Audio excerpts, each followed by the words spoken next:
Bursa Efek Indonesia menyatakan suspensi saham HUMI dilakukan dalam rangka cooling down sebagai bentuk perlindungan bagi investor.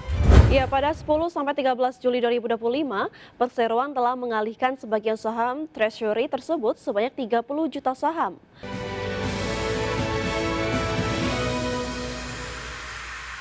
Pemirsa, Bursa Efek Indonesia menghentikan perdagangan saham PT Humpus Maritim Internasional Tbk atau HUMI. Ya, penghentian ini terjadi di tengah proses delisting sukarela induk usahanya.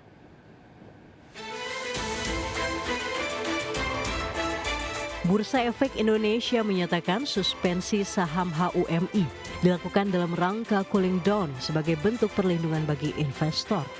Penghentian sementara perdagangan ini juga berlaku untuk waran seri 1 HUMI atau HUMI-W, di mana saham HUMI dihentikan di pasar reguler dan tunai, sedangkan waran di seluruh pasar. Suspensi ini bertujuan memberikan waktu yang memadai bagi pelaku pasar untuk mempertimbangkan keputusan investasi. Saham HUMI sebelumnya naik drastis hingga 130% dalam sepekan dan melonjak 268% sejak awal tahun.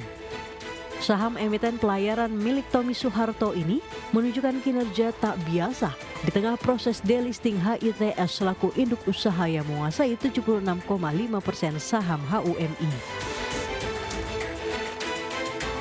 Sebelumnya, Direktur Utama HITS Setiawan Tewijoyo mengumumkan penawaran tender sukarela akan dilakukan oleh PT Joyo Agung Permata. Penawaran ini akan membeli saham publik HITS dengan harga yang akan ditentukan kemudian. Langkah ini menjadi bagian proses delisting sukarela perseroan.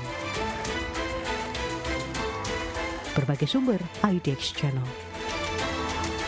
Terima kasih untuk Anda yang masih bergabung bersama dengan kami. Vina, kita lanjutkan kembali. Tadi isu dari makro sudah, kemudian teknikal juga sudah. Nah, kita akan lihat nih perkembangan beberapa emiten dan mungkin saja bisa menjadi acuan di perdagangan hari ini. Ya, benar sekali David. Ya, PT Kawasan Industri Jababeka Tbk atau KIJA akan menjual kembali sisa saham treasury hasil pembelian kembali alias buyback. Jumlahnya sebanyak 262,5 juta saham. Ya, KIJA melakukan buyback saham sejumlah 292,5 juta saham pada 18 Maret 2020 hingga 17 Juni 2020. Ya, pada 10-13 Juli 2025, perseroan telah mengalihkan sebagian saham treasury tersebut sebanyak 30 juta saham. KIJA pun berencana untuk mengalihkan sisa saham treasury sebanyak-banyaknya 262,5 juta saham tersebut dengan cara dijual di Bursa Efek Indonesia. Ya, rencana ini dilakukan mengingat masa refloat atas buyback saham perseroan akan berakhir pada 20 Juli 2026 berdasarkan POJK 13 tahun 2023. Manajemen KIJA mengatakan waktu pelaksanaan penjualan saham adalah pada 10 September 2025 hingga 20 Juli 2026. Perseroan pun menunjuk PT NH Korindo Sekuritas sebagai anggota bursa untuk mengeksekusi penjualan saham treasury tersebut.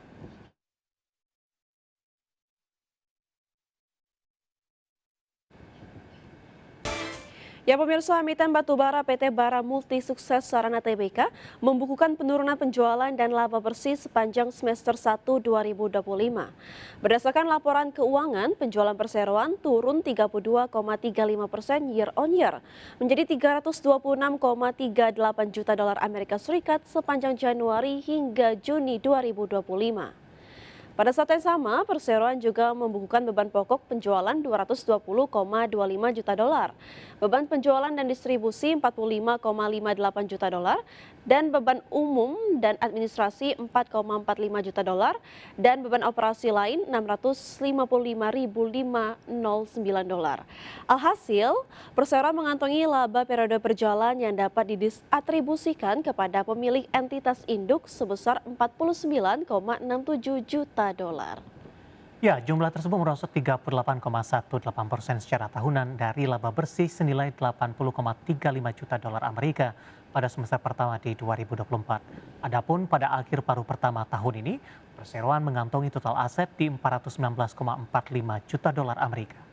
Sementara itu total liabilitas perseroan di 125,73 juta dolar Amerika dan total ekuitas di 293,71 juta dolar per 30 Juni 2025.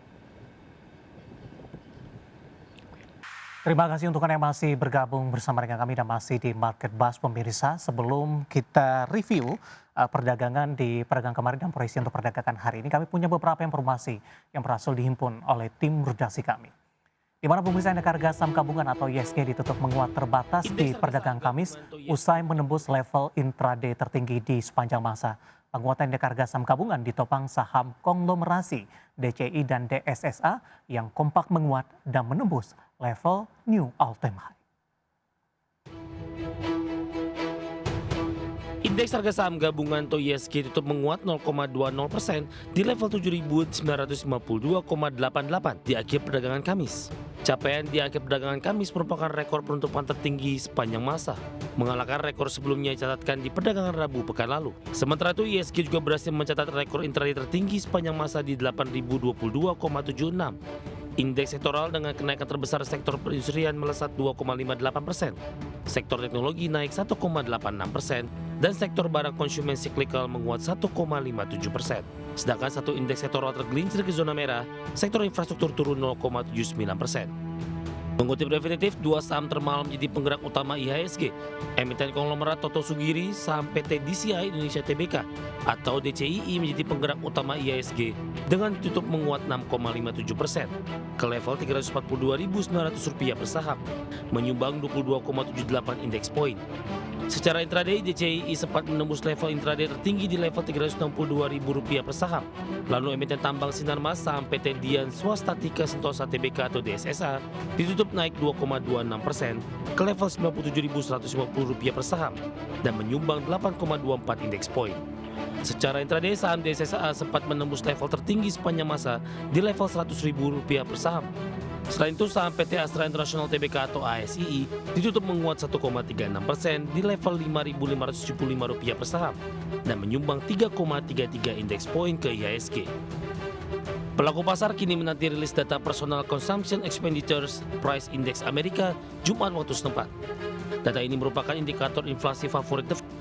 Data ini dinilai krusial untuk mengonfirmasi apakah The Fed akan melonggarkan kebijakan moneternya di pertemuan 16 hingga 17 September.